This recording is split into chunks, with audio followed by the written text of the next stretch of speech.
Sports Radio 790, The Zone. Nick Cellini, Chris Domino, joined by the head coach of the Clemson Tigers, Mr. Oliver Purnell. Coach, thanks for coming by. We appreciate it.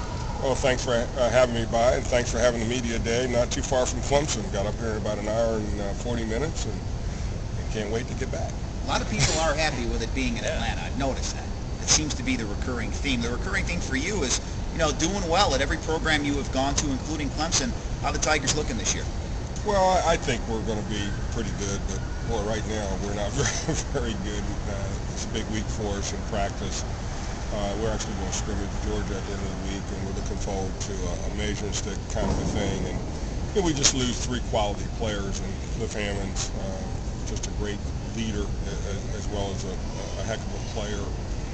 James Mays, kind of the signature piece on a full court pressure, his long arms, and Sam Perry, another kind of a lockdown defender, and that really is our watchword is pressure defense. So losing those three vital cogs in our defense is concerning, not to mention leadership. So it's really up to we've got 7 core guys back that played big roles for us last year. They're going to have to assume a lot of that leadership and certainly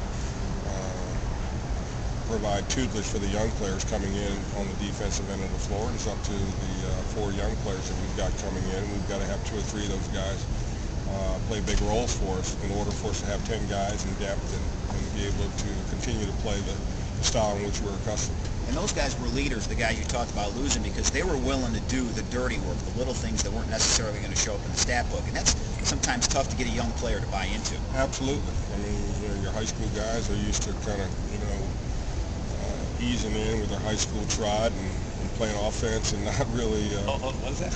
The high school trot. You've seen it.